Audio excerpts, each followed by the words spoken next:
ঘৰৰ চালত উঠিলে, ঘৰৰ পৰিয়ালৰ কোন কেনিবা হেৰাই গ'ল, কোনে ৱাদি নাপালে। এই অৱস্থাত কেইবাদিনো থাকিলে। কিছুমান সাহসী যুৱক ওলাই আহিছিলে উদ্ধাৰ কৰিবলৈ, তাত নাও নাই, একো নাই, সাঁতুৰি সাঁতুৰি উদ্ধাৰ কৰি আছিলে। সেই উদ্ধাৰ কৰিব যোৱা ল'ৰা এজনো মৃত্যুমুখত পতিত হৈছে। আজি মাননীয় অধ্যক্ষ মহোদয়, আজি প্ৰায় 9 দিন পাৰ হৈ গ'ল, কিন্তু আটাইতকৈ দুৰ্ভাগ্যজনক কথা হ'ল যে এই দুৰ্যোগ, যি দুৰ্যোগে গোটেই অসমবাসীৰ অন্তৰাত্মাক কন্দুৱাইছে, গোটেই অসমবাসী হিয়ৰি উঠিছে। বিশেষকৈ আমাৰ উজনিৰ ভাইসকল, নামনিত সদায় বানপানী হৈ থাকে, তেওঁলোক অভ্যস্ত। যি উজনিৰ ভাইসকল কেতিয়াও এনেকুৱা দুৰ্যোগ দেখা নাই, আজি 9টা দিন তেওঁলোকে ককবকাই আছে। পানী অলপ কমিছে হয়, কিন্তু কোটিটকীয়া বিল্ডিঙৰ ভিতৰত এতিয়াও 2 ফুট 3 ফুট পলস, গোটেই কাপোৰ বোকাত গৈছে।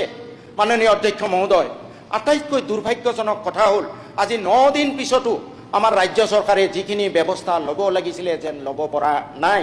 আৰু SDRF, what for SDRF is, NDRF, what for NDRF is, তেওঁলোকৰ কামেই হ'ল দুৰ্যোগত কাম কৰা ৰেছপন্স টিম।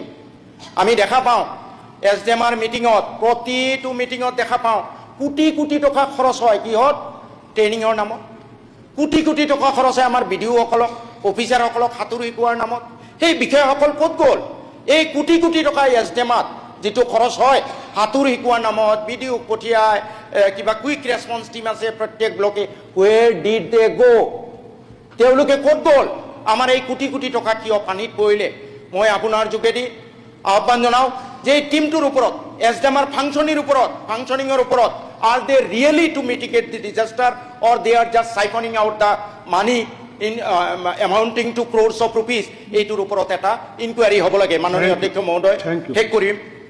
এই দুৰ্যোগৰ সময়ত আজি 9 দিন পাৰ হৈ গ'ল। ইমান দিনে second day, first day, second day, third ডেৰ ভিতৰত গোটেই পাৰ্টি চৰকাৰ জঁপিয়াই পৰিব লাগিছিলে। অন্তত 10,000 কোটি টকাৰ এটা গ্ৰাণ্ট ঘোষণা কৰিব লাগিছিলে। আমাৰ প্ৰধানমন্ত্ৰী মোদী ডাঙৰীয়া, তেখেতৰ আমাৰ অসমৰ কাৰণে বহুত মৰমত তেখেতৰ অন্তৰটো উথলিয়ে থাকে বুলি শুনা পাওঁ। অমিত শ্বাহ ডাঙৰীয়া, এটাবাৰ তেওঁলোকৰ মুখৰ পৰা মাত এষাৰি নোলালে। মাননীয় অধ্যক্ষ মহোদয়, আৰু হিউমেন বিং, আমি মানুহে মানুহৰ দুখৰ সময়ত যদি থিয় নিদিওঁ, আমি অকল পলিটিক্স কৰিলে হ'ব নেকি? মানুহ আজি এনেকুৱা দুৰ্যোগত আছে। মাননীয় অধ্যক্ষ মহোদয়, মই অনুৰোধ কৰিম, কেন্দ্ৰীয় চৰকাৰেই হওক, অসম চৰকাৰে ইমান দিন ঘোষণা কৰিব লাগিছিলে।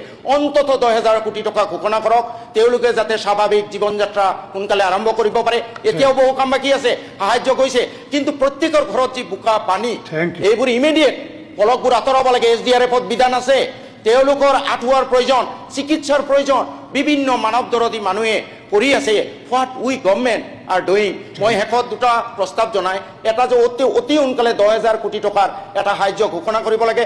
2 নম্বৰ, মাননীয় অধ্যক্ষ মহোদয়, আপোনাৰ নেতৃত্বত আমাৰ বিধানসভাৰ এটা টীম, আমি তেওঁলোকৰ প্ৰতি সমবেদনা জ্ঞাপন কৰিবলৈ, তেওঁলোকৰ অৱস্থাটোৰ বুজ ল'বলৈ এটা যোৱাৰ কাৰণে প্ৰস্তাৱ ল'ব লাগে। ধন্যবাদ অধ্যক্ষ। এতিয়া মই মাননীয় সদস্য জাকিৰ হুছেইন সিকদাৰক